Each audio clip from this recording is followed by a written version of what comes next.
పేదలకు మీరు ధన్యులు, దైవరాజ్యము మీది. పితా పుత్ర పవిత్రాత్మ నామమున. Praise the lord. Praise praise praise the Lord. తండ్రి వందనం, తండ్రి స్తోత్రం, తండ్రి ఆరాధన, తండ్రి మహిమ. హల్లెలూయా, హల్లెలూయా. యేసు రాజా వందనం, యేసు రాజా స్తోత్రం, యేసు రాజా ఆరాధన, యేసు రాజా మహిమ. Hallelujah, hallelujah. Praise praise praise the lord.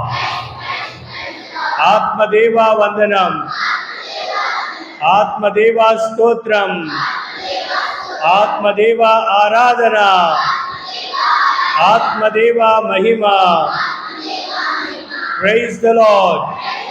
Praise praise praise the lord. Hallelujah. ప్రియమైనటువంటి సహోదరి సహోదరులారా, ఈరోజు దేవుని యొక్క వాక్యం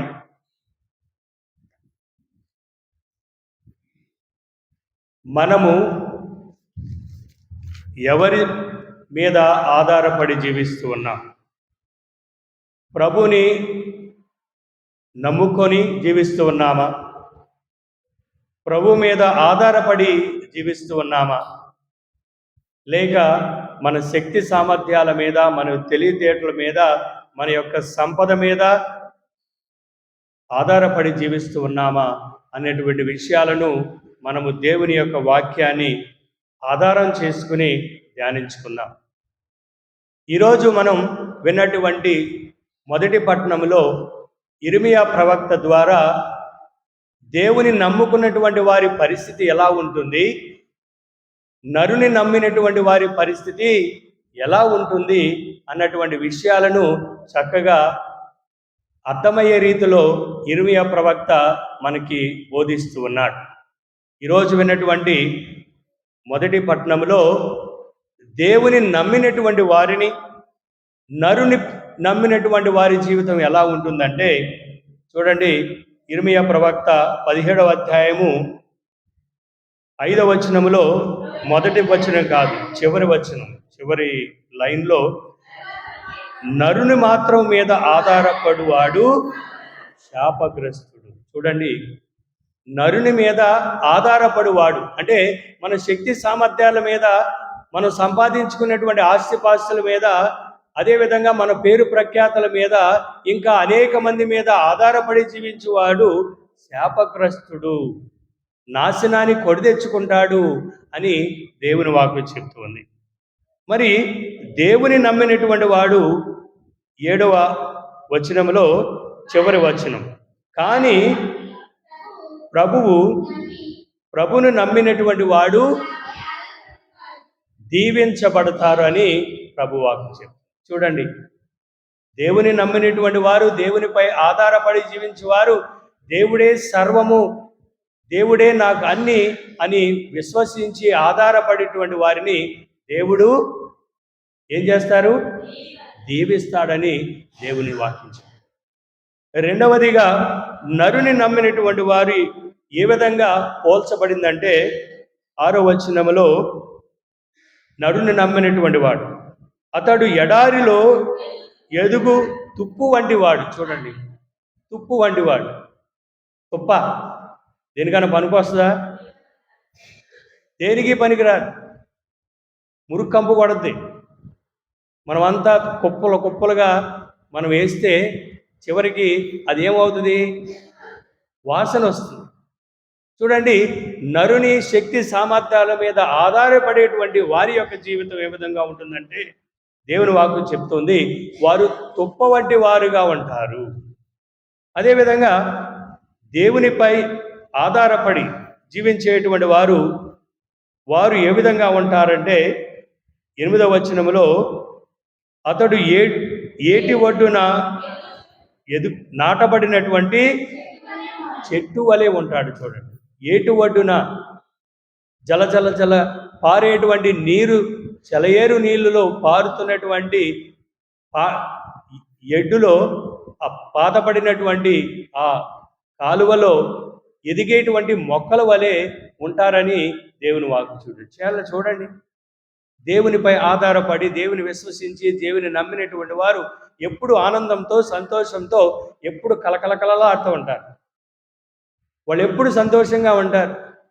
పచ్చని చెట్టు చూస్తే అందరికీ ఆహ్లాదమే. అందరూ ఎక్కువగా ఆనందపడేది ఎవరినంటే పచ్చగా నిండుగా ఉన్నటువంటి చెట్టును చూసి. మరి దేవునిపై ఆధారపడేటువంటి వారి జీవితాలు ఆ విధంగా ఉంటాయని దేవుని వాక్కు చెప్తోంది. నరుని నమ్మినటువంటి వారు ఫలించరని చెప్తూ ఉంది. దేవుని నమ్మినటువంటి వారు ఫలిస్తారు. చూడండి 8వ వచనంలో చివరి వాక్యం, అది ఎల్లప్పుడూ పండులు కాచును, వారి ఆకులు పచ్చగా ఉండును, వానలు కురవకుండానే దానికి చింత లేదు. చూడండి ప్రియమైనటువంటి సహోదరులారా, దేవుని వాక్యం, దేవునిపై ఆధారపడి జీవించేవారు, దేవునిపై కృపను పొందినటువంటి వారు జీవితాలు ఏ విధంగా ఉంటాయంటే వానలు కురవపోయినా వారు ఫలిస్తారని దేవుని వాక్యం చెప్తుంది. మరి అటువంటి ఈ పవిత్రమైనటువంటి ఈరోజు దేవుడు మనకిచ్చేటువంటి ఈ యొక్క శుభ సందేశము, ప్రియమైనటువంటి సహోదరులారా, నేను దేవునిపై నమ్మి, నేను దేవుని విశ్వసించి నా జీవితం దేవునిపై ఆధారపడి జీవిస్తూ ఉన్నానా, లేదా నా యొక్క సొంత శక్తుల చేత, నా తెలివితేటల చేత, నా పేరు ప్రఖ్యాతుల మీద ఆధారపడి జీవిస్తూ ఉన్నానా, మనం ఒక్కసారి మనము పరీక్షించుకోవాలి. అందుకనే దేవుని వాక్యం చెప్తుంది, కీర్తనగారుడు 118వ కీర్తన 8-9 వచనాలు చూసినట్లయితే ఈ వాక్యాన్ని చక్కగా ధ్యానించాలి. నరులను నమ్ముట కంటే ప్రభువును ఆశ్రయించుట మేలు, రాజులను నమ్ముట కంటే ప్రభువుని ఆశ్రయించుట మేలు. Praise the Lord, praise the Lord. మరి మీరు ఎవరిని ఆశ్రయించాలి? దేవుని, మన యేసయ్యను ఆశ్రయించాలి. ఆయనను శరణజొచ్చాలి. ఆయన సన్నిధిలోకి రావాలి. ఆయనను విశ్వసించాలి. ఆయనను నమ్మాలి. ఆయన నమ్మినటువంటి వారి జీవితము ధన్యమని దేవుని వాక్యమే చెప్తూ ఉంది. మరి అటువంటి విధానంగా మనం జీవిస్తున్నామా, లేకపోతే ఎవరో ఏదో ఇస్తారు అని ఎవరి మీదన్నా ఆధారపడి జీవిస్తున్నామా? ఒకసారి పరీక్షించండి. ఒకరోజు జాన్సన్ అనేటువంటి వ్యక్తి దేవుడంటే భయభక్తులు లేవు, దేవుడంటే భయభక్తులు లేవు, దేవుణ్ణి విశ్వసించేవాడు కాదు. ఎవరన్నా దేవుని గురించి మాట్లాడితే చునకనగా మాట్లాడేవాడు. ఎక్కడున్నాడు దేవుడు? చూడండి, నలుదేశాలు ఎక్కడ చూసినా కష్టాలే. మంచివారే అనేకమైనటువంటి బాధలు పడుతూ ఉన్నారు. మంచివారు బాధలు పడుతూ చెడ్డవారు మంచివారిని హింసిస్తూ ఉన్నారు. ఎక్కడ చూసినా పాపమే, ఎక్కడ చూసినా దుఃఖమే, ఎక్కడ చూసినా అరాచకాలే రాజ్యమేలుతూ ఉన్నాయి. మరి ఇటువంటి పరిస్థితుల్లో దేవుడు ఎక్కడున్నాడు? నేను దేవుణ్ణి నమ్మను అని ఈ జాన్సన్ జీవిస్తూ ఉన్నాడు. ఈ జాన్సన్ ప్రతిరోజు ఏం చేస్తూ ఉండేవాడంటే ఇంటి పక్కన ఉన్నటువంటి కొండ ఎక్కేవాడు. ఉదయమే లేచి కొండ పైకి వెక్కి మళ్ళీ కిందకి వచ్చేవాడు. డైలీ రొటీన్గా అలా చేస్తూ ఉండేవాడు. అది శీతాకాలం, మంచు పడేటువంటి కాలం. యథావిధిగా ఈ జాన్సన్ కొండ ఎక్కటానికి ప్రయత్నించాడు.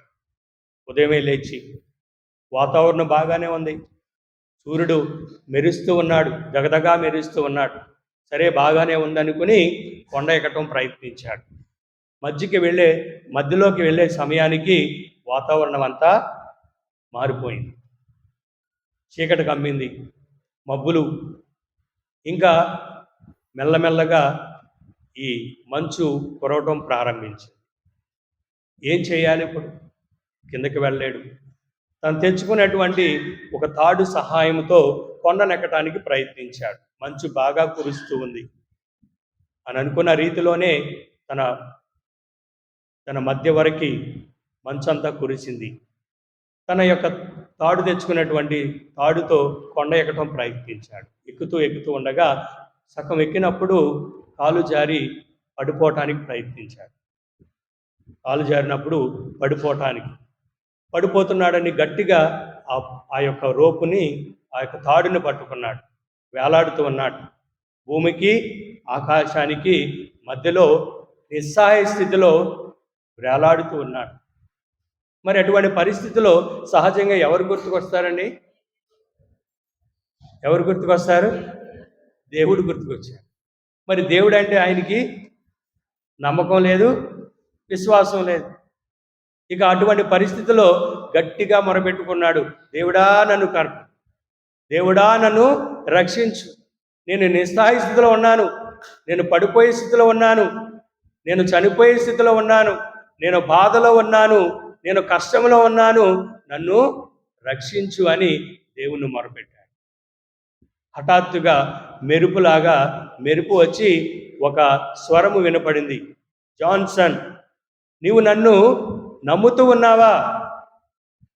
నీవు నాపై విశ్వాసం ఉండి నువ్వు నమ్ముతూ ఉన్నావా అని అన్నప్పుడు జాన్సన్ అన్నాడు, నేను నమ్ముతున్నాను ప్రభువా, మీరున్నారని నమ్ముతూ ఉన్నాను, మీ శక్తిని నమ్ముతూ ఉన్నాను, మీ యొక్క అపారమైనటువంటి ఆశీస్సులను నేను నమ్ముతూ ఉన్నాను అన్నప్పుడు దేవుడు ఈ విధంగా చెప్పాడు, నువ్వు నమ్మినట్లయితే నువ్వు పట్టుకున్నటువంటి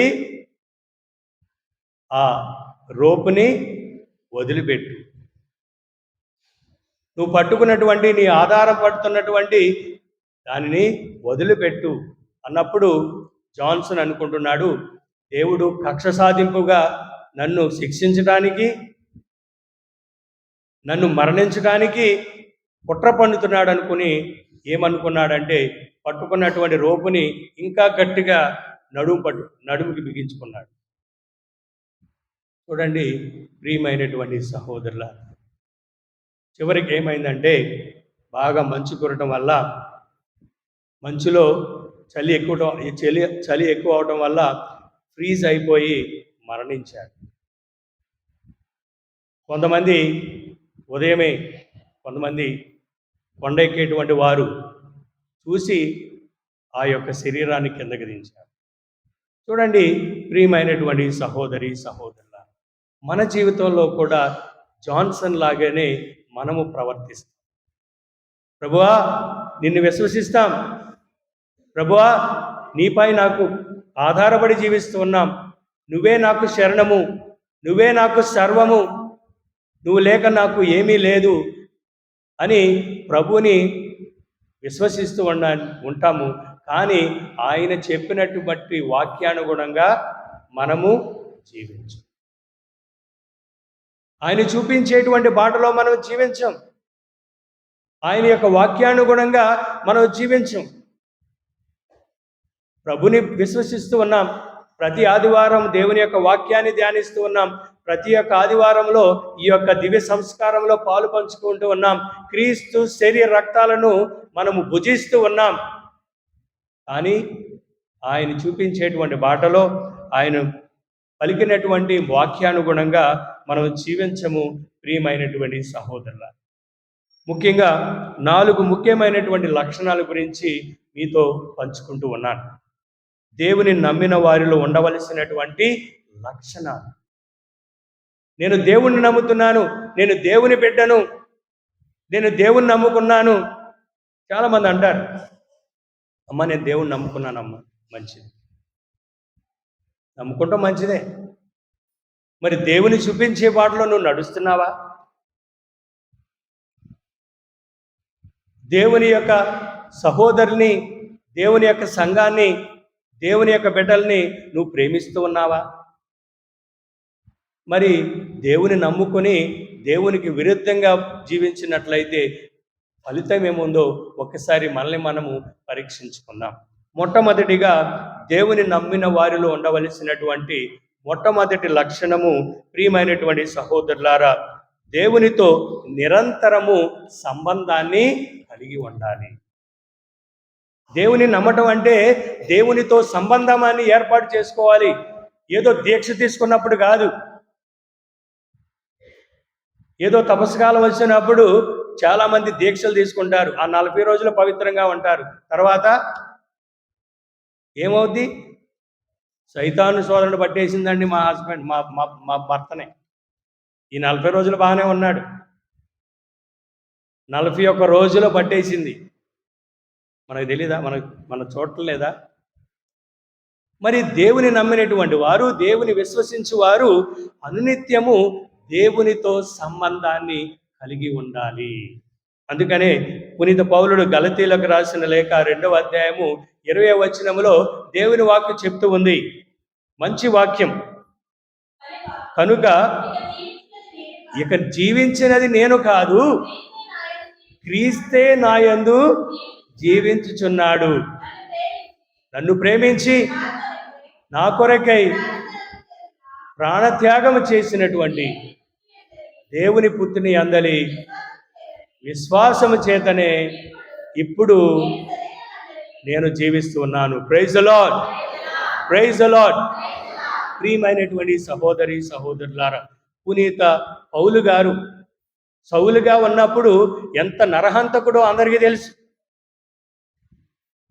క్రీస్తు ప్రభు యొక్క సంఘాన్ని సర్వనాశనం చేయాలని కంకణం కట్టుకున్నటువంటి యోధ మతానికి చెందినటువంటి ఒక అజ్ఞానిగా, యూదా మతమే గొప్పదని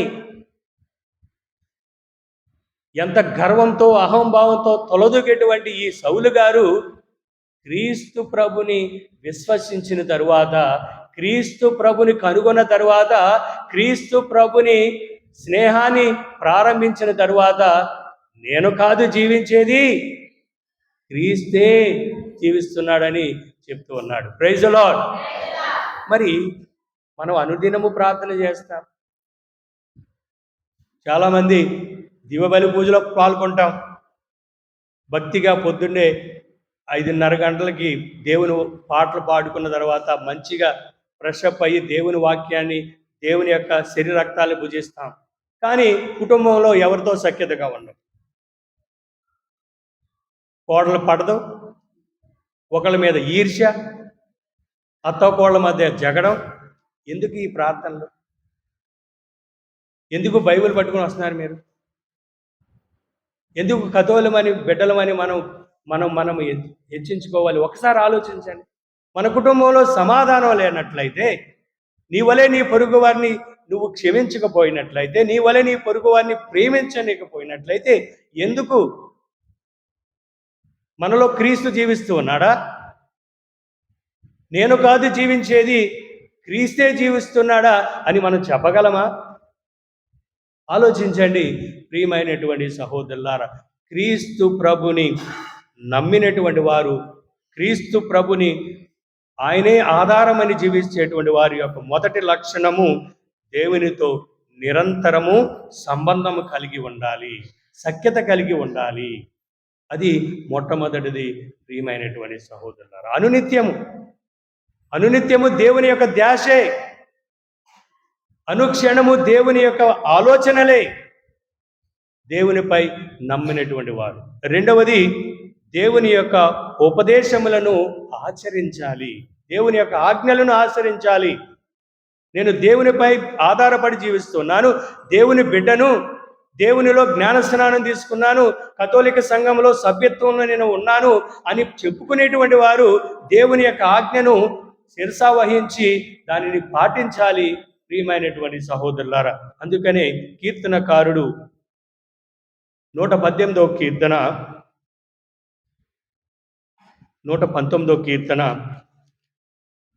93, 94 వచనాలు చూసినట్లయితే, కీర్తనకారుడు 119వ కీర్తన 93వ వచనము, 94వ వచనం, నేను నీ ఉపదేశములను ఎన్నడూనూ విస్మరించను. చూడండి, దేవుని వాక్యం చెప్తుంది. దేవునిపై ఆధారపడి జీవించేటువంటి వారు దేవుని యొక్క ఆజ్ఞను మీరి జీవించాలి, కట్టుబడి జీవించాలి. అందుకని కీర్తనకారుడు చెప్తున్నాడు, నీ ఉపదేశములను ఎన్నడూనూ విస్మరింపను, నీవు వాని ద్వారా నేను బ్రతికి ఉన్నట్లు చేసితివి. Praise the lord. మనం బ్రతుకుతూ ఉన్నామంటే, జీవిస్తూ ఉన్నామంటే, మనం కదులుతూ ఉన్నామంటే, మన జీవితం సాగుతూ ఉందంటే దేవుని యొక్క వాక్యం ద్వారా, దేవుని యొక్క ఆజ్ఞ ద్వారా, దేవుని యొక్క ఉపదేశం ద్వారా జరుగుతుందని కీర్తనకారుడు చెప్తున్నాడు. అందుకనే 94వ కీర్తన, నేను నీ వాడను, నన్ను రక్షింపుము, నేను నీ ఉపదేశములను పాటించుతున్నాను. నిజంగా పాటిస్తున్నామా? గుండె మీద చేయి చేసుకోండి, చెప్పండి. 2 చేతులు గుండె మీద చేతులు పెట్టుకోండి. కీర్తనకారుడు చెప్పిన విధంగా నేను చెప్తాను, మీరు చెప్పండి. గుండెల మీద చేతి వేసుకోండి. నేను నీ ఉపదేశములను, అందరూ చెప్పాలి. మరి దేవునిపై ఆధారపడి జీవిస్తున్నాం మనం. చేతులు పైకెట్టండి. క్లాపులు కొట్టడం కాదు, చేతులు పైకెట్టండి. ఇది అసెంబ్లీలో ఏదో పెద్ద పెద్ద నాయకులు వచ్చినప్పుడు క్లాపులు కొట్టడం కాదు, ఆహా ఓహో అనటం కాదు. దేవుని సన్నిధిలో ఉన్న దేవునికి వాగ్దానంగా జీవించాలి. అసెంబ్లీలో కొట్టారు, పార్టీలో పెట్టేది, అది ఓహో బాగా చెప్పాడరా, అది చెప్పాడరా కాదు. ఇక్కడ మన దేవుని సన్నిధిలో ఉన్నాం, దేవునికి సాక్షిగా ఉండాలి. మనం పాడేటువంటి, మనం చెప్పేటువంటిది అది దేవుని యొక్క వాక్యానుగుణంగా ఉండాలి. అది ముఖ్యమైనటువంటిది. ప్రియమైనటువంటి సహోదరులారా, నేను దేవుని యొక్క సన్నిధిలో ఉన్నాను కాబట్టి దేవునిపై ఆధారపడి జీవించేటువంటి నేను, ఈ కీర్తనకారుడు ఏ విధంగా చెప్తున్నాడు మనం కూడా చెప్పాలి. నేను నీ ఉపదేశములను ఎన్నడూను విస్మరించను. నిజంగా చెప్తున్నారా? మనం క్రైస్తవులమైన, కథోలికులమైన, మనం జ్ఞానస్నానం తీసుకున్నాం. మనం తీసుకున్నామా లేదా? మరి తీసుకున్నటువంటి వారు ఏమని చెప్తుందంటే, దేవుని విస్మరించకూడదు, ఉపదేశములను ఎన్నడూనూ విస్మరించకూడదు. అది ముఖ్యమైనటువంటి రెండో లక్షణం. మూడవది, ప్రియమైనటువంటి సహోదరులారా, దేవునిపై అపారమైనటువంటి నమ్మకము ఆధారపడేటువంటి వారి యొక్క లక్షణము, ఏ ఆందోళనకు వారికి భయాందోళన ఉండదు. ఎటువంటి అపాయములు, ఎటువంటి శ్రమలు, ఎటువంటి అనేకమైనటువంటి ఒత్తిళ్లు జీవితంలో, ఆర్థిక పరిస్థితి, అనేకమైనటువంటి పరిస్థితులు, అనారోగ్యము, ఇంకా ఇతరితరమైనటువంటి ఇబ్బందులు వచ్చినా సరే మనము నిరుత్సాహపడము. ఎందుకంటే దేవునిపై ఆధారపడి జీవిస్తున్నాము కాబట్టి. నిర్గమకాండము 14వ అధ్యాయము, నిర్గమకాండము 14వ అధ్యాయము 13-14 వచనములో మోషే ప్రవక్త, చాలు ఇక్కడికి ఉన్నట్టు చదవండి, గట్టిగా చదవండి. అప్ప వెనకాల నువ్వు కాదు, మొగోళ్ళు వారు చదవండి, వెనకాల ఉన్నవాడు చదవండి ప్లీజ్. మీరు కాదు ఆగండి అమ్మా. నిర్గమకాండము 14వ అధ్యాయము 13-14 వచనాలు చదవండి. మగవాళ్ళు చదవాలి. చైర్లో కూర్చున్నటువంటి వారి దగ్గర బైబిల్ ఉంటే ప్లీజ్ చదవండి, గట్టిగా చదవండి. అప్పుడు మోషే వారితో, భయపడకుడు, గట్టిగా నిలవబడుడు, మిమ్ము రక్షించుటకు యావే ఏమి చేయునో మీరు ఈనాడే కన్నులారా చూడగలుగురు. ఈనాడు మీరు చూచుచున్న ఈ ఐగుప్తు దేశీయులను ఇక ముందెన్నడూ చూడబోరు. యావే మీ పక్షమున పోరాడును, మీరు కదలక మెదలక ఉండుడు. Praise the lord. యావే మన పక్షమున పోరాడును అంటే, మోషే ప్రవక్త ఎర్ర సముద్రం గుండా ఇజ్రాయేలు ప్రజలను తీసుకువెళ్తున్నప్పుడు జరిగినటువంటి సంఘటన. మీరు భయపడవలదు, చింతించవద్దు, నిరుత్సాహపడవద్దు. ఎందుకంటే యావే మీ పక్షమున ఉన్నాడు. ప్రియమైనటువంటి సహోదరి సహోదరులారా, క్రీస్తు ప్రభుని నమ్మేటువంటి వారిలో ఉండవలసినటువంటి లక్షణం. ఏ ఇబ్బందులు వచ్చినా, ఏ విపత్తులు వచ్చినా భయపడని అవసరం లేదు. ఎందుకంటే దేవునిపై మనము ఆధారపడి జీవిస్తాం. అదేవిధంగా సామెయేలు గ్రంథము 17వ అధ్యాయము 57వ వచనములో బాలుడైనటువంటి దావీదు ఏ విధంగా పలికాడు? గొలియాతు, నువ్వు కత్తులతో కటారులతో వచ్చావు, కానీ నేను దేవుని పేరిట వచ్చాను, సైన్యాలకు అధిపతి అయినటువంటి రారాజు అయినటువంటి యెహోవాను నమ్మి నేను వచ్చానని భయపడకుండా ఆ వ్యక్తిని ఎదుర్కొన్నాడు. అటువంటి సంఘటనని గుర్తు చేసుకుని ప్రభుని నమ్మేటువంటి వారు ఆ విధంగా ఉండాలని దేవుని వాక్యం చెబుతుంది. చివరిగా దేవునిపై ఆధారపడేటువంటి వారిలో ఉండవలసినటువంటి లక్షణము, దేవునితో మన దైనందిన జీవితంలో మన బాధ్యతలను నిర్వర్తించాలి. దేవునిపై ఆధారపడి జీవించేటువంటి వారు దేవుడు వారికి కొన్ని బాధ్యతలు ఇచ్చాడు. బాధ్యతాయుతమైనటువంటి వ్యక్తులుగా మనం మెలగాలి, అది మర్చిపోకూడదు. తల్లిదండ్రులుగా, భార్యాభర్తలుగా మీ బాధ్యత ఏమిటి? నేను ప్రభులో జ్ఞాన స్నానం తీసుకున్నాను, ప్రభులో వివాహం ఆడాము, దేవుని యొక్క సన్నిధిలో ఒక భార్యాభర్తలుగా మేము దేవుని సన్నిధిలో ఒకటయ్యాము. మరి అటువంటి ఒకటైనటువంటి మీరు దేవుని సన్నిధిలో ఒక కుటుంబంగా ఏర్పాటు చేసుకున్నటువంటి మీరు ఏ విధంగా అన్యోన్యంగా ప్రేమానురాగాలుగా మీకు ఇచ్చినటువంటి బిడ్డలను బాధ్యతాయుతముగా పెంచుతూ ఉన్నారో ఒక్కసారి మీరు ఆలోచించండి. ఒకసారి ఆలోచించండి. మన ప్రవర్తన వల్లే మనం ఏ విధంగా జీవిస్తూ ఉన్నామో మన బిడ్డలు కూడా అదే రీతిలో జీవిస్తారు. ఈ రోజుల్లో మరీ ముఖ్యంగా, పూర్వకాలంలో తల్లిదండ్రులు ఏం చేస్తున్నారు ఎవరికి తెలిసేది కాదు. ఎందుకంటే అప్పుడు టెక్నాలజీ లేదు, ఇంత మార్పు లేదు సమాజంలో. కానీ ఇప్పుడు కన్ను తెరిచి కన్ను మూసి కన్ను తెరిచే వాళ్ళకి అన్నీ తెలిసిపోతుంది. మరి ఎంత బాధ్యతగా ఉండాలండి తల్లిదండ్రులు? ఎంత బాధ్యతగా ఉండాలి తండ్రి? ఎంత బాధ్యతగా ఉండాలి తల్లి? మరి దేవుని నమ్మినటువంటి వారు, దేవునిపై విశ్వాసం ఉంచేటువంటి వారు బాధ్యతాయుతముగా జీవిస్తున్నామా లేదా అని మనము పరీక్షించుకోవాలి. అందుకనే పునీత పౌలుడు ఫిలిప్పీలకు రాసిన లేఖ 4వ అధ్యాయము 13వ వచనములో పునీత పౌలుడు ఈ విధంగా చెప్తూ ఉన్నాడు, క్రీస్తు అనుగ్రహించు శక్తిచే నేను అన్నిటినీ దేవుని గూర్చి చేయగలుగుతూ ఉన్నాను. దేవుడిచ్చినటువంటి అనుగ్రహాలు, దేవుని యొక్క కృప ద్వారా మనం అన్నీ చేయగలుగుతాం. అందుకనే ఫిలిప్పీలకు రాసిన 4వ అధ్యాయము 6వ వచనములో దేవుని వాక్కు చెప్తూ ఉంది, దేనిని గూర్చి విచారింపకుడు, మీకు ఏమి అవసరమో ఆయన వాని కొరకు మీ ప్రార్థనలో దేవుని అడగండి. Praise the Lord, praise the Lord. So ప్రియమైనటువంటి సహోదరి సహోదరులారా, మరి మనం దేవునిపై ఆధారపడి జీవిస్తూ ఉన్నామా?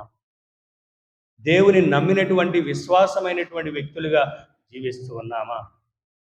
లేకపోతే నరుని నమ్మి జీవిస్తూ ఉన్నామా? మనల్ని మనము పరీక్షించుకోవాలి. దేవుని నమ్మినటువంటి వారి యొక్క లక్షణాలు, మొట్టమొదటిది ఏమిటి? దేవునితో అనునిత్యము సంబంధాన్ని కలిగి ఉంటారు. ఏదో పండగలకి పబ్బాలకి కాదు, ఏదో ఆదివారం అప్పు పండగల్లో కాదు, ఏదో రాబోయే 40 రోజులు దీక్ష తీసుకోవడం కాదు. దేవుని నమ్మేటువంటి వారు, దేవుని విశ్వసించేటువంటి వారు అన్ని వేళలా దేవునితో సంబంధాన్ని కలిగి ఉండాలి. రెండవది, దేవుని యొక్క ఆజ్ఞను పాటించాలి. దేవుని యొక్క వాక్యాన్ని మన దైనందిన జీవితంలో అనువర్తించుకోవాలి. ఎటువంటి విపత్తులు వచ్చినా, ఎన్ని బాధలు వచ్చినా, ఎన్ని ఆందోళనలు వచ్చినా మనము భయపడకూడదు. నాలుగవది దేవుడిచ్చినటువంటి మన యొక్క బాధ్యత. భార్యాభర్తలుగా, ఒక క్రైస్తవుడిగా నా బాధ్యత ఏ విధంగా ఉందో దానిని నిర్వర్తించటమే దేవునిపై అపారమైనటువంటి నమ్మకము, ఆధారపడి జీవిస్తాం. Praise the lord. మరి ఇటువంటి మంచి విషయాలు ఇచ్చినటువంటి దేవునికి కృతజ్ఞత తెలుపుతూ, ఇంకా చెప్పుకోవాల్సింది చాలా ఉన్నాయి, కానీ ఎంత చెప్పినా మనంగానే ఉంటాం. అందుకని ఈ కొద్ది విషయాలు శ్రద్ధతో ఆలకించి మన దైనందిన జీవితంలో పాటించడానికి, దేవునిపై అపారమైనటువంటి నమ్మకంతో జీవించడానికి ప్రయత్నిద్దాం. పితా, పుత్ర, పవిత్ర ఆత్మ నామమున ఆమేన్. దయచేసి అందరూ నిలబడి మన యొక్క విశ్వాసాన్ని వ్యక్తపరుచుకుందాం. పరలోకమును